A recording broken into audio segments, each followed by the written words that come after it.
Rick Rock TV, and today I got a special guest out in my city. I would tell y'all who it is. I'm gonna tell y'all who it is. My homegirl ELI, straight up out the South Side. She gonna tell y'all her story, where she been, where she going, and about that gang life. Compton Rick Rock TV. I'll catch y'all on the next one.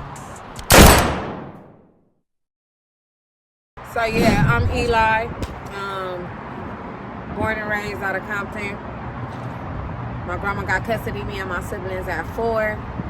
She moved on Willow, right between the enemies and Southside. Coming up, watching my pops, cousins, and uncles, you know what I'm saying? Not only gang bang, but the loyalty between them and their friends, you know what I'm saying?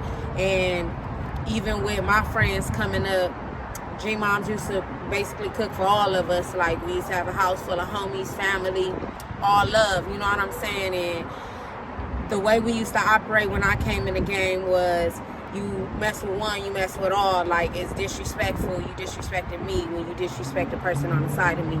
So, coming up, watching, like, so many people lose their life, sitting on the side, watching people take their last breath, to watching homies get so much time and never coming home again, losing homies, what else come with it? Just even the way as growing up, as the way it changed, like the disloyalty, like what would start pushing it, what drew you in. I ain't never got put on me because I refused, but they accepted me. That's right. And it wasn't about family or none of that, because my uncles, one was fighting, already had got life. One, you know, my family, we was, when we and my siblings came in, we was a new generation. We ain't had nobody in the field.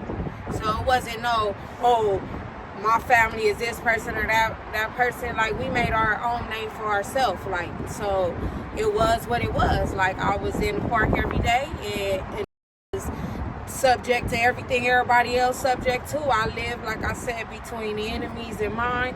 I had to go up home every night at the end of the night, and every day I had to go home, whatever came with that, you know what I'm saying? Like, from middle school, literally, like, till I start getting, after I start having my kids, it slowed down, but I literally had to fight every pregnancy I had, like, but I don't know, bro. I fought every day, literally every day.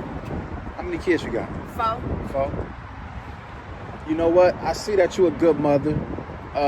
Every time I see those kids on the internet, they always dress to a T. It seemed like from you coming from that lifestyle, that gang culture, to the woman that you became today, as far as I see, a working woman, you know, just taking care of business every day for those kids. That's what I see, you know what I'm saying? I don't see a lot of people out there, especially mothers nowadays, every time you see their kids, they not looking like somebody love them. When I see your kids, it's like you definitely have love for your children. What age when you had your first child? I was 22 when I had my first son. That was my first pregnancy and everything. You know, I was raised by my grandma who didn't believe in abortions and shit. So my first pregnancy was at 22. But I mean, I know I posted, you know what I'm saying, they took it care of, but like, I really love my kids. Like, and one of my major things about growing in life, a lot of things I didn't have to go through, because I learned from other people's mistakes too. Like, you went through that already. I don't gotta go down the same lane and experience to know that I don't want to go down that lane. You know what I'm saying? So it's a lot of stuff that I avoided because I learned from other people's mistakes. With me saying that, I'm saying that my mama was BS. You know what I'm saying? And I learned from her mistakes. I wanted a mother, and I'm everything she wasn't to my kids. So when it comes to them, all my actions now is based on if they gonna benefit from it or not. So the world revolves around them now, for sure. What age were you when you said, you know what, I'm tired of living this lifestyle, I'm ready to change my life, I'm ready to start on a career. I'm ready to have longevity at being successful instead of being like the uncles or the aunties or the homeboys and homegirls who didn't mature enough to grow out of that lifestyle. What age were you when you said, you know what, it's time for a change?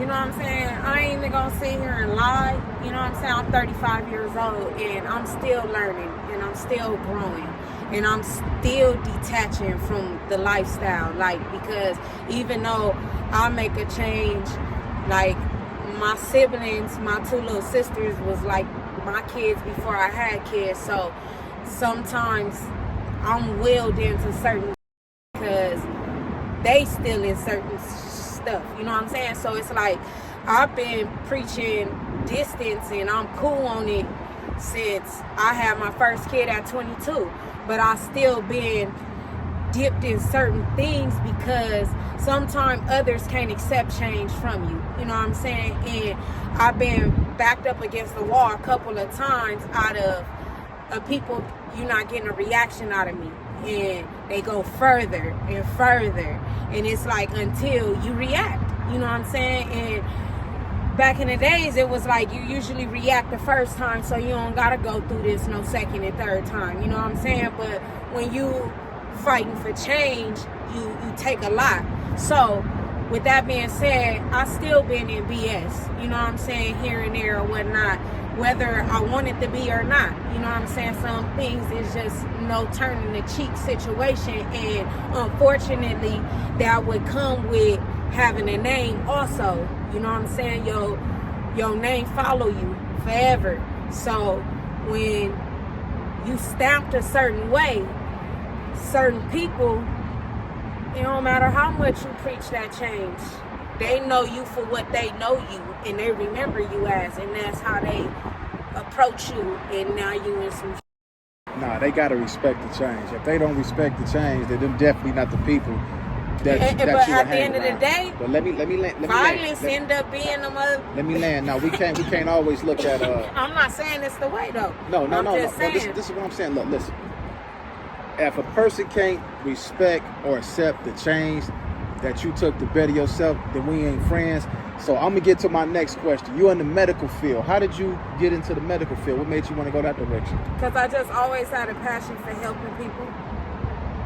I always had a passion for helping people. I'm a caring person. Like, I'm a giver. I'm selfless. You know what I'm saying? So it was bound. I helped my grandmother take care of both of my great-grandparents before they passed away. And I just knew it was something that I wanted to pursue. And as I got in it, the passion thrived even more. So I'm currently in school to level up, but being in the field, like, I love helping people, and you really do make a difference in them hospital facilities, SNFs, whatever you want to call it. Right. I respect that. That's also a good field to go in. You know, I love all the nurses that take care of us when we sick.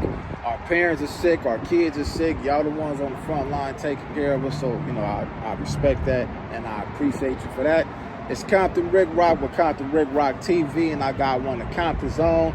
I got a lot of filming to do. I'm just now getting into this interview stuff. Y'all bear with me. 600 was the first one, and I'm gonna keep on reaching out to people that in these streets that's changing for the betterment of the community. It's Compton Rick Rock with Compton Rick Rock TV. Gone.